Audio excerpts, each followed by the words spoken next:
Hi, my name's Richard Keene. I'm a police inspector with Derbyshire Constabulary. I'm currently based at Pear Tree Police Station, which covers the Derby West area, which includes Normanton and Arboretum wards, two wards which occupy a great deal of my time and are, generally speaking, the first port of call to new communities coming into our city.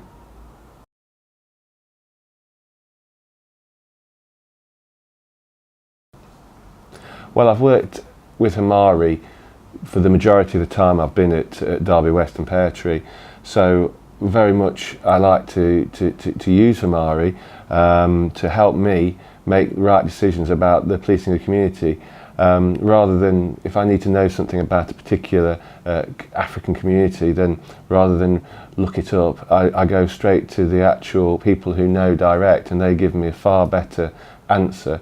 And I think, from being a police officer, we need to understand the communities that we're policing, because if we don't, we can't treat people according to their needs. And for me, policing isn't about, a lot of people say policing is about treating everybody the same.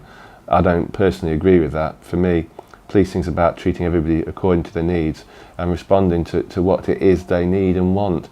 And that's what I endeavour to do, and Hamaari have been exceptionally helpful in doing that, and also breaking down barriers between the police and the African community, because often, you know, being brutally honest, there often is a barrier and there often is trust issues.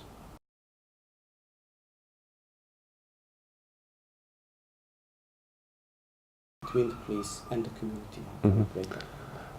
Well, in Derby, I do think that we are ahead. We are a beacon for other areas in terms of some of the active engagement that we do.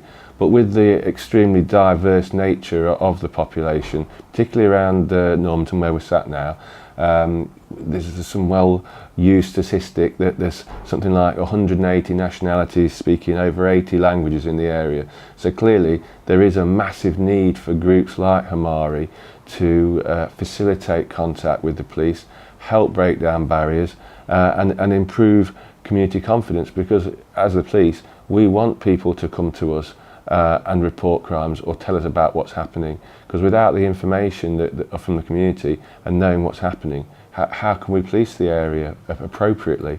So groups like Hamaari have been exceptionally helpful, really beneficial to my role here, and as I say, in 5.5 years, I cannot count the amount of times and the amount of engagement that we've had together, and I think that's testament to how well we get on as a group in the community and really the police community relations. Having said that, there's always space for more interaction in the community. I know that in the current financial and climate of austerity, that funding isn't what it perhaps has been in the years gone by, but if there were funding available, then certainly funding to groups like Hamaari is critical, and I really mean that, because, as I say, prior to this interview commenced, we're talking about groups in different cities where society isn't quite as cohesive as it is here, and perhaps, for example, we were talking about the Somalian community, and there has been issues in other cities with crime and cohesion involving Somalian community, but I think it's testament to the relationships that we have with groups like particularly Hamaari, that we haven't had those problems here, because the barriers have been broken down. The information we need about people who aren't doing things that are representative of the community, we get to know them, and we can deal with the problems effectively.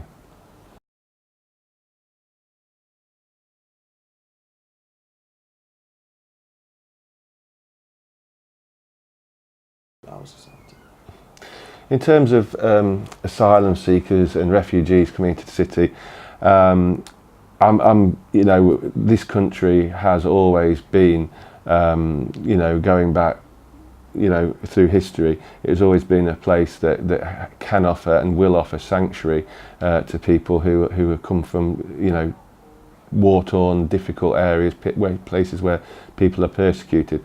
I'm very proud to be part of a country that does that, and part of a city that welcomes people in. Obviously, it has to be well managed. It can't just be ad hoc. But as I say, due to the relationships that we've forged with Hamaari and other community groups in the area, we've been able to deal with problems and issues that have presented themselves. But I must say that in the last 5.5 years that I've policed Pear Tree, which is normally where cohesion issues manifest themselves and occur, that we really haven't had any issues. And again, without wanting to reiterate the point too much, I do think that's the relationships that we've got with the community, and Hamaari have assisted in ensuring that's the case.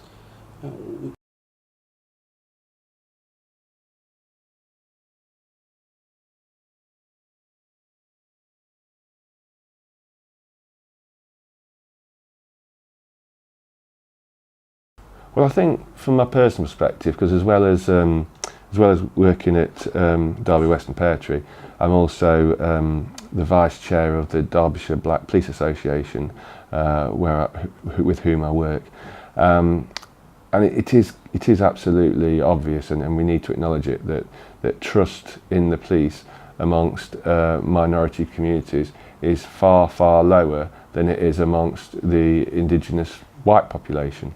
Now, it's not easy to determine exactly why that is. There's a lot of reasons. Perhaps it's because the police aren't totally representative in the makeup of the communities we police. That's something that we're actively working on, to recruit more people from minority backgrounds. It's potentially due to the fact that police in country and origins are often corrupt, and they don't operate in the way that we in this country would normally like to feel that we do operate. So I think it's vital that we've got this sort of two-way dialogue where we can discuss issues and deal with problems before they arise, and ensure that the community knows that they can come and talk to the police, that if they do come and report something to the police, it will be treated seriously, and that they have as much right and access to the police as any other community. And certainly, you know, it's certainly it's a well-worn phrase, but it is not a crime to be from a different country or culture, but it is a different crime to show hate towards any of those cultures.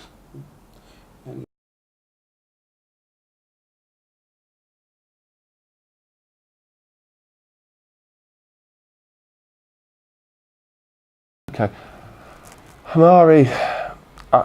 I mean, I don't know in terms of exactly how Hamaari is funded, but I think to a large extent, if Hamaari can carry on doing what they're doing now, we've worked together on a variety of projects which included honour-based marriage, hate crime issues, forced genital mutilation, and these are all, you know, key things. You know, I wouldn't have necessarily thought that a decade ago I'd be speaking about female genital mutilation, but that is the country that we have now. You know, for all its diversity, we also have some issues, and it's important that we've got groups like Hamaari that will discuss these in an honest and open forum.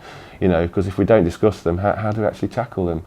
So yeah, I'd just say, you know, just keep doing what you're doing, really, and you've always been very helpful to anything I've ever asked of you, and I just hope that the funding will exist to enable you to carry on doing what you do, and even, if possible, expanding what you do.